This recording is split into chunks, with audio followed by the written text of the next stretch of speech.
Todos tenemos una buena dosis de niveles de confianza en nuestra vida, que ejercidos de manera saludable nos permiten vivir.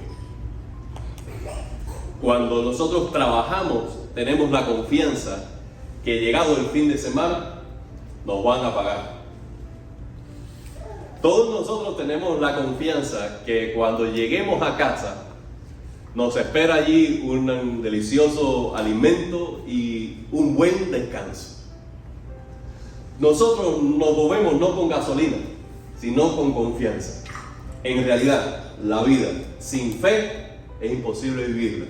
Y no estoy hablando necesariamente de ahora de la fe en Dios. Todos nosotros lo que hacemos en las transacciones de las relaciones interpersonales es hacer transferencias de confianza. Es vital para la relación, cualquiera que éste sea. Un hijo confía en el padre confía en que en su enseñanza el hijo va a dar un buen fruto. Los alumnos van a las universidades y confían que esa formación le va a dar una buena carrera. Una vez que tienen un título, confían que con ese título van a obtener un buen trabajo. Nosotros hacemos ejercicio del voto porque pensamos que la persona por la cual estamos votando va a hacer un buen trabajo. Todo se hace en base a la confianza. Ahora, la confianza es el cimiento de las relaciones, pero muchas veces esa confianza se ve quebrada. Cuando, por ejemplo, en un hogar hay una crisis económica y de pronto hay un cambio de vida, un niño, un adolescente ya empieza a ver cómo hay incertidumbres en la vida. Y de alguna manera, en lo más profundo de su ser, esa confianza se quiebra y nace un sentido de inseguridad al vivir. Eso es aún más agudo si en lugar de ver un quiebre financiero en la familia, hay un quiebre de la relación de sus padres y hay una experiencia de divorcio. Hay muchas razones por las cuales nosotros perdemos ese sentido de confianza en la vida. Pero por la gracia de Dios encontramos a Dios, quien es digno de toda confianza. Dios es digno de confianza, en primer lugar, por su carácter. Él es fiel, Él es justo, Él no deja caer ninguna de sus promesas a tierra. Él es siempre el mismo, por tanto, su carácter es digno de confiar en todo momento. Además, vemos que Él es digno de confianza por sus obras, porque la manera en que Él ha obrado en el pasado, de generación en generación, nos da a nosotros la confianza de decir que seguirá haciéndolo por nosotros hoy. Nosotros también podemos confiar en Dios porque sus promesas son verdaderas. Dios no le debe nada a nadie, por tanto no tiene que presumir de nada, no tiene que dar vanas promesas para lograr nada en nosotros, sino lo que Él dice, Él lo cumplirá por quien Él es, porque es veraz y es fiel y es poderoso para cumplir todas sus palabras.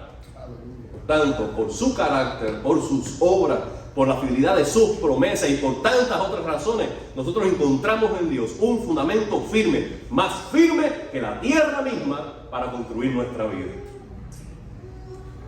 Pero se ha preguntado esta pregunta: ¿cuándo puede ser vana mi confianza en Dios? ¿Cuándo puede ser vana mi confianza en Dios? Fíjense que no estoy diciendo cuándo es vano confiar en Dios. ¿Por qué? Porque Dios siempre será digno de confianza. Pero lo que estoy diciendo es cuándo es vana mi confianza, no el hecho de confiar en Dios. Voy a explicarme mejor.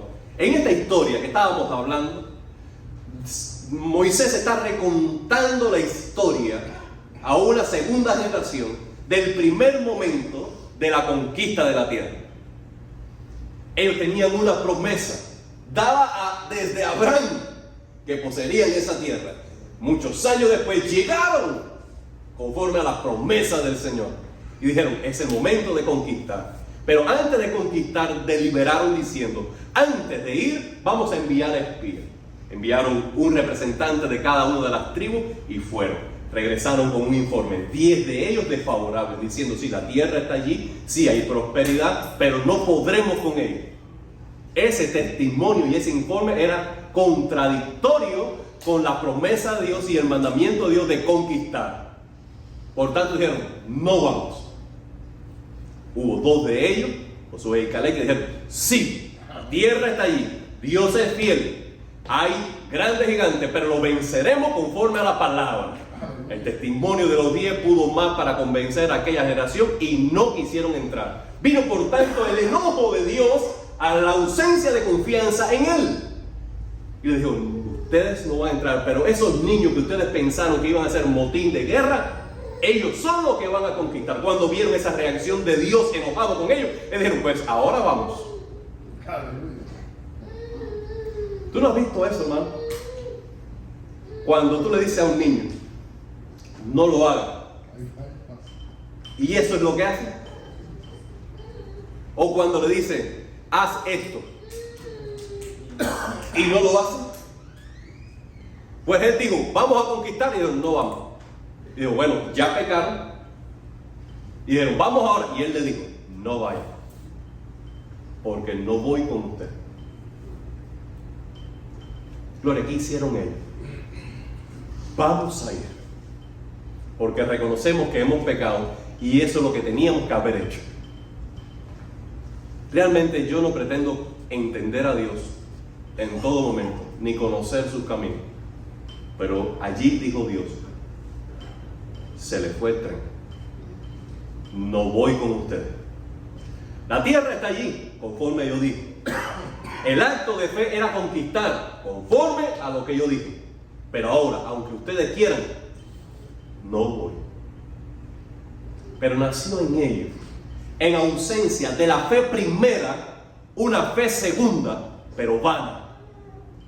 Pero nosotros vamos y vamos a conquistar. Amado hermano, es allí donde nace este pensamiento, leyendo Deuteronomio hace 2 semanas atrás. ¿Cuándo Dios sigue siendo digno de confianza? ¿Cuándo? La respuesta que debemos tener siempre es confiar en Él. Pero ¿cuándo? Confiamos, pero lo estamos haciendo ya en vano. ¿Cuándo nuestra confianza en Dios se vuelve vana? ¿Cuándo? Bueno, en primer lugar, cuando hay una ignorancia voluntaria de la ley de Dios. Ellos dijeron: nosotros vamos aunque tú digas que no. Amado hermano, cuando nosotros decidimos ignorar la voluntad de Dios, cuando nosotros decidimos vivir una vida de desobediencia a la autoridad de Dios y su ley, y seguimos confiando que Dios nos va a bendecir, que Dios nos va a seguir favoreciendo, que Dios va a seguir peleando nuestras batallas, que Dios va a seguir trabajando, Dios seguirá sanando, Dios seguirá con nosotros, Dios irá conmigo, porque Él dijo estaría con nosotros todos los días hasta el fin del mundo. Cuando tú evocas Romanos 8:28, porque a los que aman a Dios todas las cosas les ayudan a bien, ignorando de que aquellos que le aman son los que obedecen sus mandamientos. Cuando aún tú, sabiendo que estás quebrando la ley de Dios, confía que Dios seguirá respondiendo, Dios seguirá ayudando, Dios seguirá proveyendo, esa confianza es vana. Vana, en vano confiamos en el Señor. Aquí le van 2 versículos. Isaías capítulo 59, 1 y 2. Dios hablando a su pueblo dice: he aquí, no se ha cortado la mano de Jehová. Miren bien, Dios no cambia. Dios sigue capaz de hacer las obras. ¿Ok? No se ha cortado la mano de Jehová para salvar, ni se ha agravado su oído para no oír. Él sigue siendo el mismo. Pero sus inequidades han hecho una división entre ustedes y su Dios, y sus pecados han hecho ocultar de ustedes su rostro para que Él no les escuche. pasajes como estos son los que nos deben nosotros hacer centrar el corazón. ¿No creen? Para temer a Dios. Dios es digno de nuestro respeto, hermano. ¿Puede decir amén? Amén. Dios es digno de respeto. Dios no es un muchacho. Dios no es un abuelito chocho. Dios no es un ser necesitado y débil que necesite nuestra alabanza, nuestra oración, nuestra adoración y veneración. No, hermano. Dios es rey. Dios es soberano. Dios es el Señor de los señores. Él no cambia. Él dice, yo soy capaz aún de escuchar esas oraciones. Yo soy capaz aún de salvar de tu problema. Yo sigo fiel a mis promesas. Pero no lo voy a hacer porque entre tú y yo hay un abismo insalvable que se llama pecado, iniquidad y desobediencia. Y hasta que tú no te arrepientas de tus pecados, tú no podrás reclamar el beneficio de vivir bajo mi gobierno. Porque Dios no puede ser burlado. Todo lo que el hombre sembrare, eso va a cegar. Dice así en Proverbios capítulo 1, versículo 28. Entonces me llamarán y no responderé. Vamos a hablar, versículos como eso como que se nos pierden en la Biblia. Más bien nos recordamos Jeremías. Clama a mí y yo. Pero dice aquí, aunque clames, no responderé. Me buscarán de mañana como mi prioridad, mi primera opción, y no me hallarán, por cuanto han aborrecido la sabiduría y no escogieron temer a Jehová.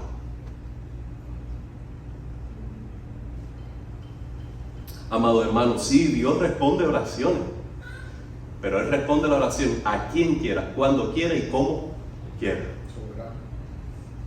¿Y tú piensas que la paciencia del Señor es para siempre? No lo es. ¿Tú piensas que la misericordia de Dios es para siempre? Mientras Él quiere, tendré misericordia del quien yo quiera tener misericordia, y me compadeceré de quien yo quiera compadecerme. Por tanto, si nosotros conocemos la ley de Dios, lo más sabio es obedecer. El lugar más seguro de la vida, el momento más certero, es el centro mismo de la voluntad de Dios. Tú sabes que en ese día estás obedeciendo a Dios. Tú sabes que en este trato estás obedeciendo a Dios. Tú sabes que en esta transacción tú estás temiendo al Señor. Tú sabes que en este camino, en este proyecto, tu corazón está confiado, está centrado, está temiendo a Dios, está encomendándose a Dios. Ese es el lugar seguro para entonces decir, mi confianza está respaldada, porque yo camino en obediencia.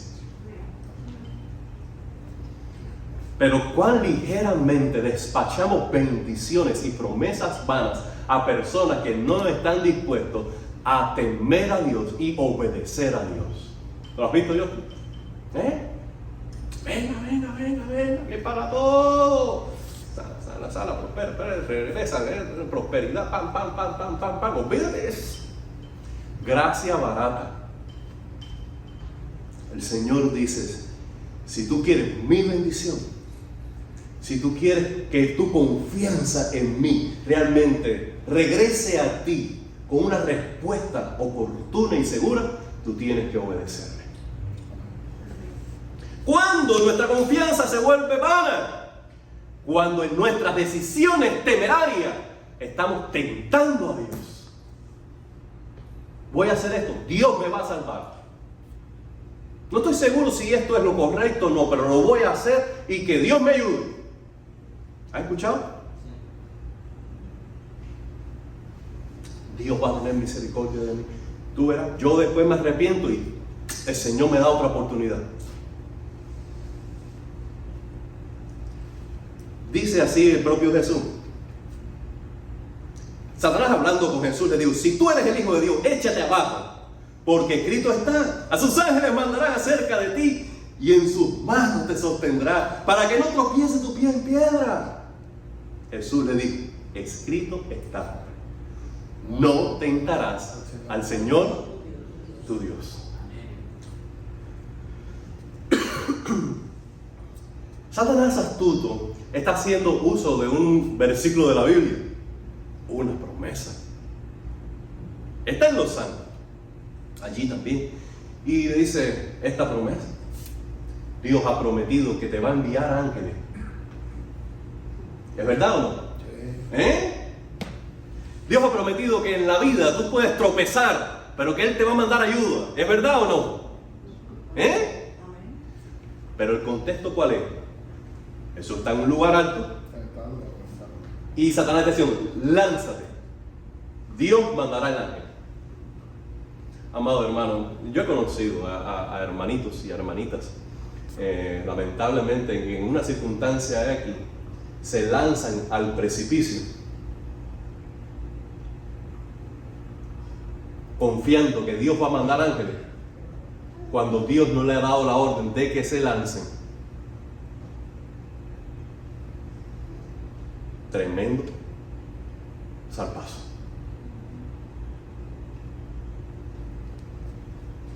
Si tú vas a cruzar un semáforo en una roja porque Dios va a mandar ángeles,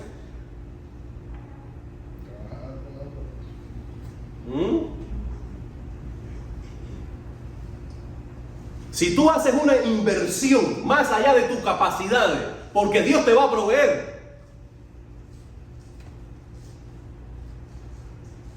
Si tú te vas para esas vacaciones, o tú haces ese gasto porque Dios es fiel y al final de mes todas las cuentas van a suplir.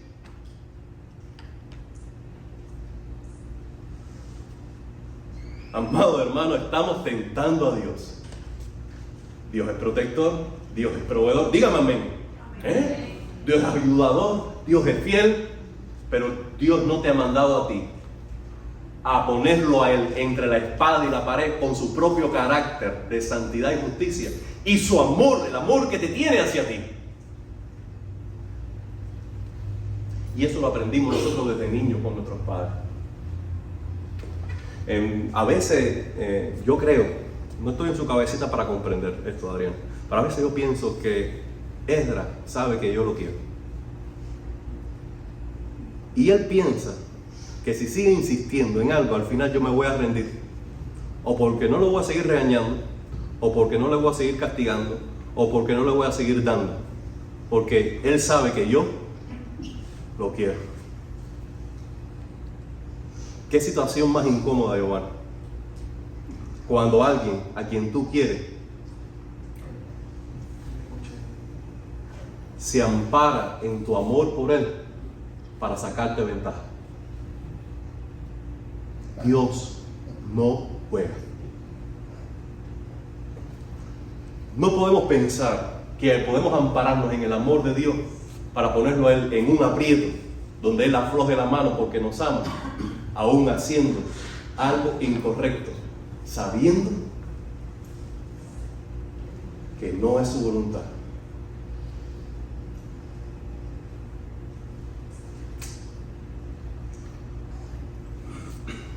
No tentemos a Dios. No nos pongamos en esa zona de peligro. No emprendamos eso. No nos arriesguemos en esa relación. No hagamos esa inversión. No vayamos a ese lugar.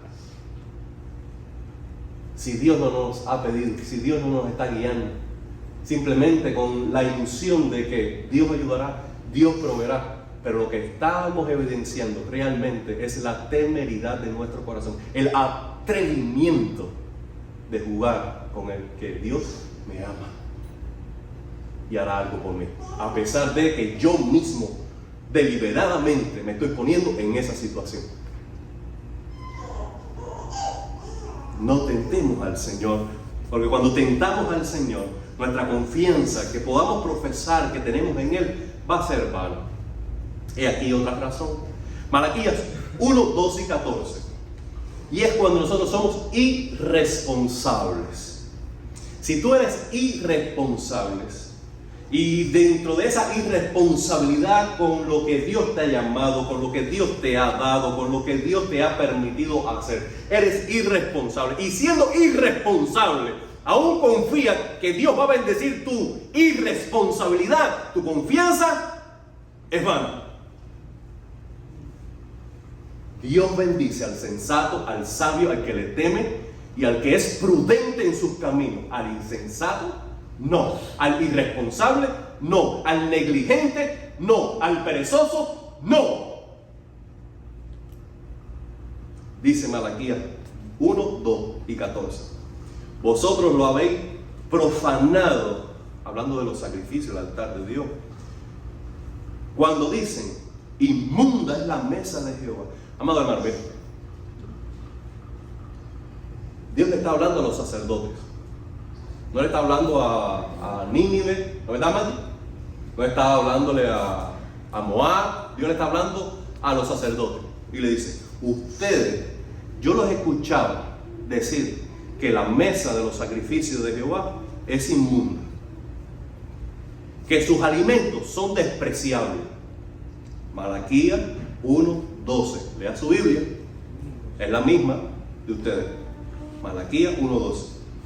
Además, han dicho, oh, qué fastidio es esto. El de trabajar tanto en la obra de Dios. Qué fastidio es esto. Y me desprecian. Y dicen, dice así Jehová de los ejércitos. Y dicen al pueblo, ustedes traen para el sacrificio lo que es robado, lo cojo, lo enfermo, y lo presentan como una ofrenda de adoración. ¿Aceptaré yo esto de sus manos? Dice Jehová, maldito el que engaña, el que teniendo machos en su rebaño, promete, pero luego sacrifica lo que está dañado. Porque yo soy gran rey, dice Jehová de los ejércitos, mi nombre es temible en todas las naciones. ¿Has leído esos pasajes en tu Biblia? ¿Está en la Biblia? ¿Está en la Biblia? Ok. Amado hermano, ¿qué está pasando con esta gente? ¿Adoraban? Dime, Richard, ¿adoraban? Sí. ¿Iban al templo? Sí. ¿Daban de lo que tenían? Sí. ¿Tenían confianza en Dios? Si no tuviesen alguna calidad de confianza, ni iban al templo, ni sacrificaban, ni hacían oraciones, ni daban nada. Es decir, que de alguna manera hay algún rasgo de confianza en Dios. Saben que Dios es real, saben que Dios merece que le den algo, saben que Dios tiene una casa y va allí, tienen todo un sistema de adoración, tienen sacerdotes, levitas, saben lo que va primero, lo que va después, saben toda la liturgia. Confían. Pero viene palabra de Dios, dice, ¿voy yo a aceptar lo que me están dando? Ustedes podrán dar, pero yo acepto solo lo mejor. Porque yo soy Dios grande y Rey grande, y a mí me temen en todas las naciones. No te temerá mi pueblo. ¿Cómo yo aplico eso, amado hermano? Todo lo que nosotros tenemos, somos y podemos hacer le pertenecen al Señor. Amén. Y si como mayordomos de Dios somos irresponsables, nosotros podremos confiar de que Dios nos va a salvar, de que Dios nos va a sacar de esta, de que el día de mañana será mejor que el día pasado, y podremos declarar todos esos pensamientos positivos y todas esas esperanzas, pero serán vanos. ¿Saben por qué? Porque nosotros tenemos que empezar con hacernos responsables de nuestros pecados. déjame decirte que las circunstancias no me han hecho como soy. Mis padres no me han hecho como soy. Yo no soy víctima de nadie ni de nada. Yo soy responsable de quien soy. Yo soy responsable de mis palabras. Pero hablando de Darwin, soy responsable de mis malas actitudes. Soy responsable de mis malas decisiones. Soy responsable. Y la única esperanza de misericordia es que yo vaya donde estaba Dios y dice, ¿sabes qué, Señor? Yo soy responsable de esto. Dame gracias. Pero, si tú no te haces responsable de ti mismo, de tu vida, de tu economía, de tu salud, de tu carrera, de tu iglesia, si tú no te haces responsable, no mires para otro lado esperando de que otro se haga responsable y te salve. Mucho menos mires al cielo esperando que Dios te salve. Porque si no nos hacemos responsables de nuestros pecados, lo cual se llama arrepentimiento, no hay esperanza de perdón. Y hay algunos, amado hermano, que por la vida tú lo ves con una confianza seguro de que van al cielo, de que andan con bendición, y no se hacen responsables de sus malos caminos delante de Dios. Falsa confianza. ¡Qué chaco! En aquel día. Algo más, amado hermano, cuando nosotros nos confiamos en la experiencia del pasado, más que en el carácter de Dios, nuestra confianza es vana. Vamos con Sansón. Sansón estaba allí a los pies de Dalila, contándole los secretos de su corazón. Aquella mujer era tan bonita.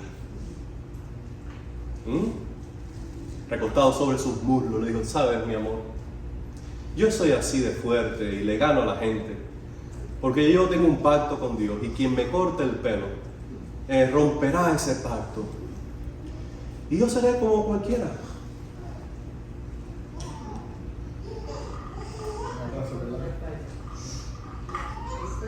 Esa mujer había vendido ya su corazón.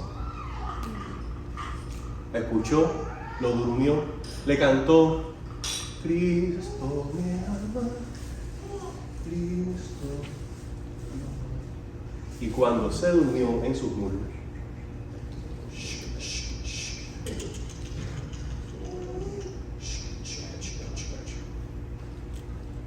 en la puerta estaban los filisteos. Ella dio un grito para atrás y dijo, ¡Sansón, los filisteos! Jueces 16:20. Luego que se despertó del sueño dijo, esta vez saldré como las otras y me escaparé.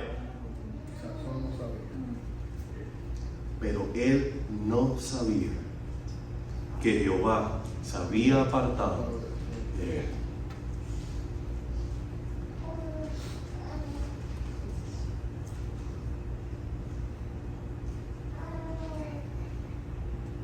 De esta saldré. ¿Cómo?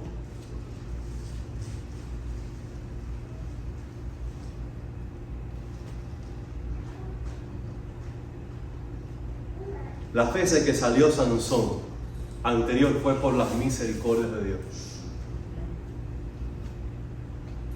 Y él dijo, con esta puedo. Por probabilidades estadísticas, si he podido tantas veces, podré ahora. Pero Dios se había apartado y su corazón no lo había ni percibido. De tal manera que el corazón es tan engañoso que tú puedes pensar que aún tienes el favor de Dios cuando no lo tienes. Tú puedes pensar que estás caminando y tu sombra, tu mano derecha es el Señor o donde quiera que va, y ignorar de que Él no está yendo contigo en esa dirección.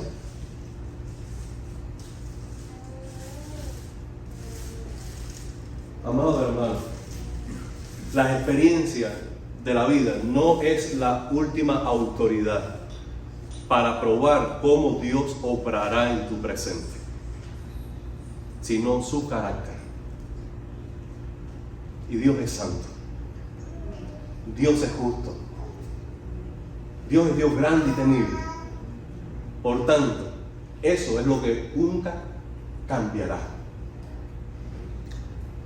Mirar la experiencia, contar y confiar que en la historia, no, porque si Dios hizo esto con Elizabeth y estaba en esta situación y ella había hecho tantas cosas y después de todas maneras Dios le dio tal cosa y mira la familia que tiene ahora, independientemente a todo lo que hizo, Dios lo va a hacer conmigo, por tanto yo voy a...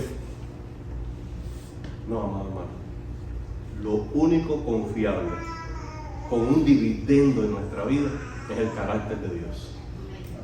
Ajustarnos a ese carácter es lo que nos da fundamento para una confianza que no sea en vano jamás. Por último, aunque pudiera mencionar otro, ¿cuándo se hace vana nuestra confianza? Cuando no conocemos a Dios. Hay una historia increíble que Jesús cuenta en Mateo 7, 21 y 23. Y Él dice, no todo el que me dice Señor, Señor, entrará en el reino de los cielos, sino el que hace la voluntad de mi Padre que está en los cielos. Muchos me dirán en aquel día. ¿Qué día?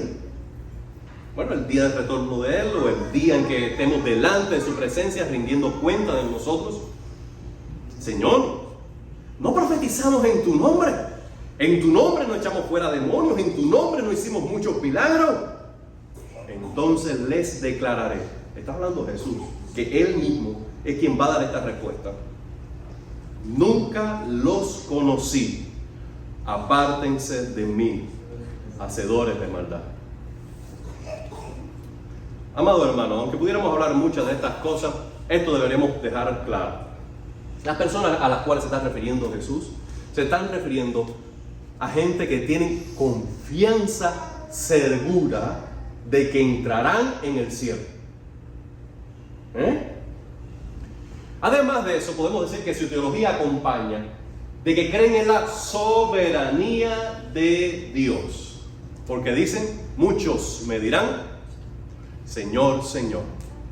En su teología también está de que ellos pertenecen al grupo mayoritario que están en la verdad. Porque Jesús dice, muchos me dirán en aquel día. Además, esta gente han progresado de ese conocimiento a pertenecer a esa comunidad, pero en esa comunidad también sirven. De tal manera que dice, profetizamos en tu nombre echamos fuera demonios y en tu nombre hicimos cosas milagrosas. Pero hicieron todo eso y vivieron todos esos años de manera religiosa y nunca conocieron a Dios. Yo no sé tú, pero eso a mí me hace temblar hasta las rodillas, los tobillos. Saber que Dios es Señor, pertenecer a un grupo que pensamos que estamos en la verdad, estamos sirviendo y aún así no conocer a Dios. Dime yo, según este versículo, ¿cómo pudiéramos saber si en verdad conocemos a Dios o no? Según lo que dice Jesús. No todo el que me dice, Señor, Señor, sino el que... Quien hace la voluntad de Dios son los que están dando frutos de que en realidad conocen a Dios. No es la teología, no es la iglesia que pertenece, no es los sacrificios que hace para servir, sino la obediencia a la voluntad de Dios. Seguimos pensando que podemos andar por la vida como nosotros queremos y nunca responder por nuestros actos. Seguimos pensando que la confesión de nuestra fe es suficiente para tener un alma salvada. Creímos todavía que por mucho que yo doy, por mucho que me sacrifico, por mucho que yo sirvo, por mucho que yo hago por el prójimo, eso me garantiza cierta certeza Solo el tener un corazón humillado, reconociendo que Jesús, además de Salvador, es el Señor. Y no se trata de hacer mi voluntad, de encontrar mi realización, de encontrar mis planes hechos concretos en la vida, sino que se trata de hacer su voluntad. Esa confianza nunca será en vano y nunca será motivo de vergüenza para nadie. He hablado, amado hermano, y ojalá el Señor nos ayude, que ninguno de nosotros, en ninguna de estas áreas, tengamos una confianza vana. Pero recuerde, no obstante, que en vano confiamos cuando decidimos desobedecer la ley. En vano confiamos cuando somos atrevidos y ponemos a Dios en tentado, lo tentamos a Él. En vano confiamos cuando somos irresponsables y malos mayordomos. En vano confiamos cuando ignoramos su carácter y confiamos en nuestra experiencia. En vano confiamos cuando no conocemos a Dios, porque no andamos en su voluntad. En vano. La confianza, la fe, por sí sola, no es la llave que abre todas las puertas, ni la del cielo.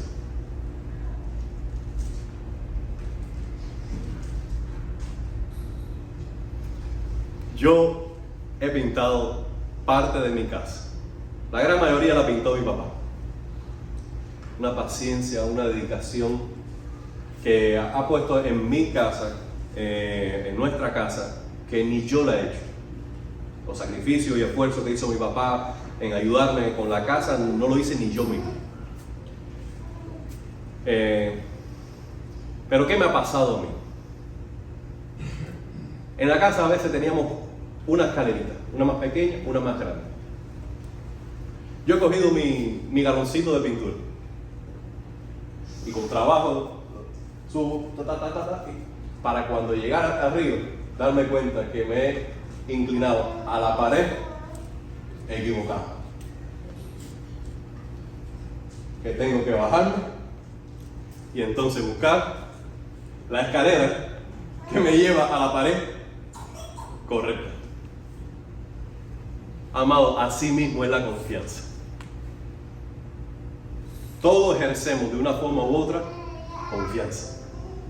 Y todos de alguna manera u otra ejercemos confianza en Dios. Pero esa confianza tiene que ser la escalera correcta. Porque tú puedes confiar y andar por la vida pensando que estás escalando. Este problema lo resolví, estas circunstancias se fue adelante, y mira ahora cómo voy avanzando en esto, mira esto, mira, sí, oh, qué bueno. Pero un día daremos el último paso del escalón, de la escalera de la vida. Amado hermano, y déjame decirte, debe ser muy frustrante al alzar la vista, haber subido la pared incorrecta. Y darte cuenta entonces que esa escalera no te llevó a Dios.